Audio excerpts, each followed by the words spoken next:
Hello humans and welcome. I'm Rock99 and today I'm here for you with a new multimedia franchise review. Today we'll talk about a franchise that has accompanied me during my middle school years and that I used to like a lot. It seemed to have been abandoned back in 2012, but in these last years there were new additions, and recently a new mobile video game has been released in Japan. Of course, I'm talking about Black Rock Shooter. I'll tell you this.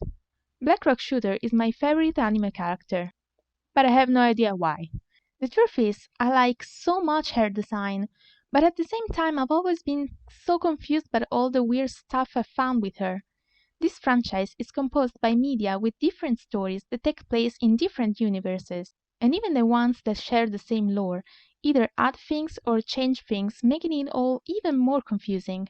So the only thing that actually keeps it all together is the character of Black Rock Shooter itself, wherever she appears.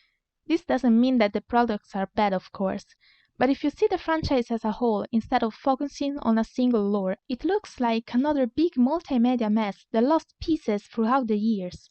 So today I'm here trying to put things in order for you as I'm sharing a piece of my childhood. I hope this can turn out to be an helpful video for those who just approached the franchise and just found all those figures without knowing which Black Rock Shooter version came from which media. But enough with the intro and let's start already.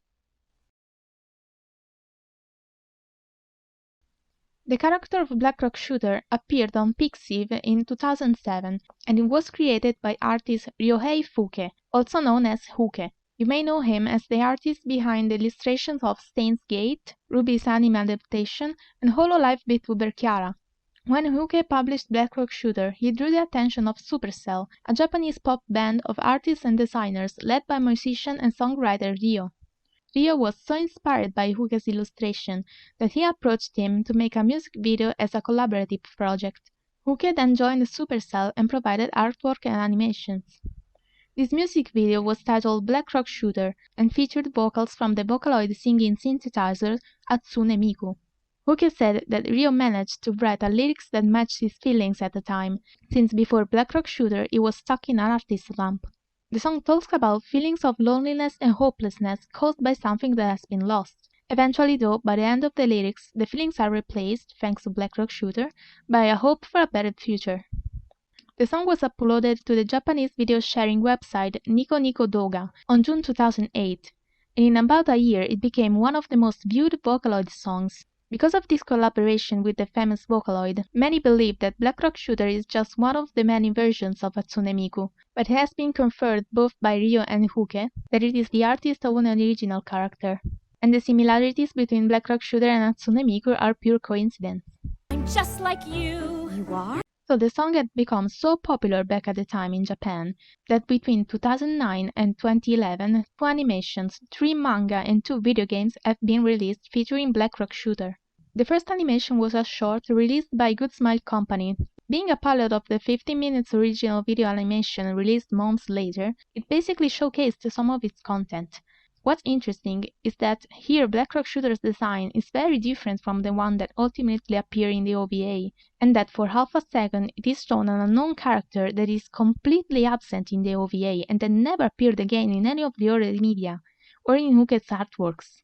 And I can't be more thankful for it because I think it is extremely disturbing.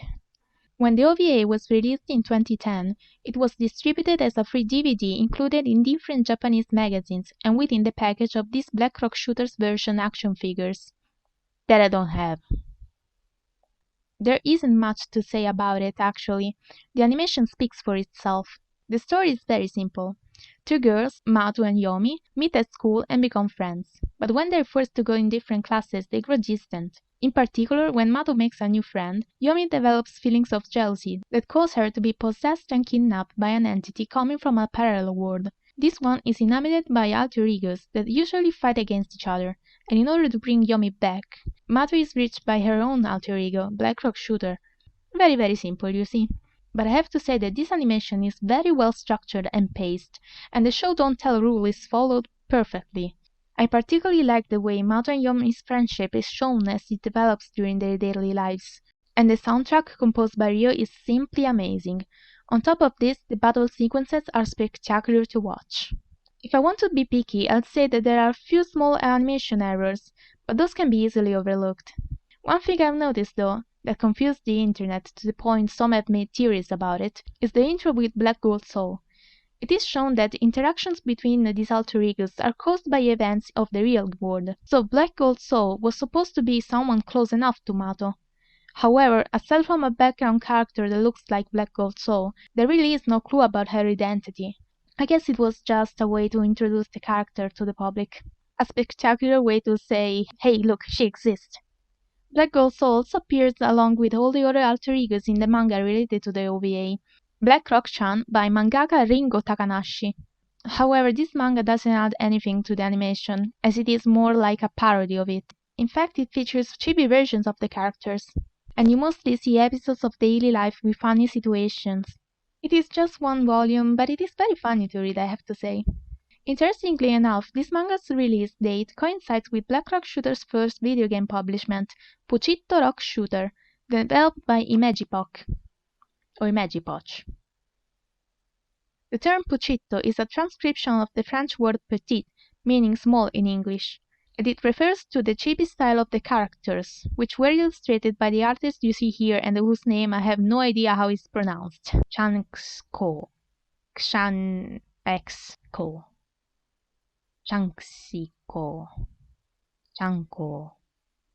I don't know. It was a free-to-play online RPG, and unfortunately has been closed long ago, so there isn't much left of its gameplay and mechanics. But from what I could find after selling my soul to demons, I saw that players had to move on a map and explore Puchitto Planet in order to defeat aliens and bosses, to gain items, equipment, and access new stages. There was also the possibility to challenge other players. I found this website with a few videos of the gameplay, and I put the link in the description if you're curious to see how it worked. This game received a sequel later in the franchise called Pursue the Mystery of the Sexy Planet. From the only and lonely video I could find, I saw that it is mostly the same, with mechanics similar to those of Angry Birds. I put the link of this video as well. But moving to something we have proof of its existence, in 2011 the manga Black Rock Shooter Innocent Soul, composed by 3 volumes and written and illustrated by Sanami Suzuki, began serialization. The manga takes place in a new universe, where there is a world between heaven and earth called Hazama. Here is where you find souls that carry the weight of the memories, regrets and feelings of their human lives, because they're too heavy to reach heaven. These souls are called Yodomi, or stagnant souls. And there are 3 types of these.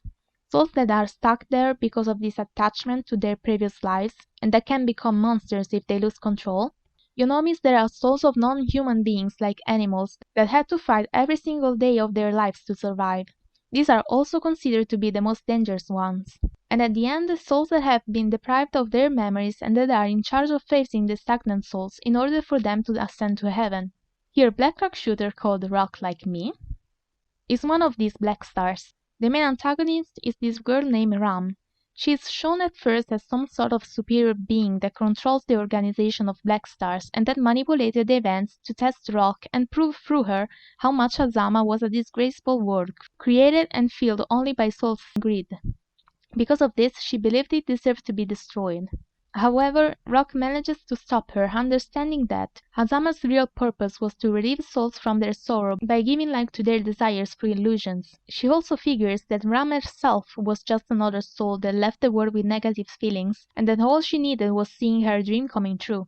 In fact, Ram reveals herself to be the very first soul that entered Hazama, and the reason she was so powerful to create all the illusion of the Black Star organization is that she was a firefly that couldn't save the world from the pandemic. A firefly, so a non-human Yodomi. I gave you this small summary because this manga is very interesting, and I really liked it. Not only it deals with harsh themes like bullyism, domestic violence, and events that can cause deep and almost unforgettable scars on the very soul of someone, but also because it is a great representation of life, of how life can be affected by others or uncontrollable events. In particular, the manga criticized different aspects of contemporary society by focusing on how it can be negatively affected by people that let out their worst and weakest side. However, space is given to moments that show also the beauty in it, while stressing the importance of empathy, because it is only by putting ourselves in someone else's shoes that we can learn how to approach others in a good and positive way, and ultimately save someone from their sorrow. The character of Black Rock Shooter here embodies this very concept, and it is shown as she does this literally. On top of everything, the story flows well, and I also really like the design and aesthetic of this universe. All I have to whine about is that it is short. Only 3 volumes weren't enough for me. I want more. I really recommend reading it. It makes your brain think. Anyway, Black Rock Shooter couldn't keep on guarding Asama for long because a few months later she had to come back to save Earth from aliens in the new franchise entry Black Rock Shooter the game. But I have so much to say about it and I really talked a lot here, so we'll leave this medium for next time. For now, thank you so much for watching this video. Leave a like and subscribe for more and let me know in the comments what you think. If you agree or disagree with what I said, or if there's something in particular you'd like to mention. For more content and to know more about my reviews, follow me on socials too. You find the links in the description. Thank you again and see you soon. Bye!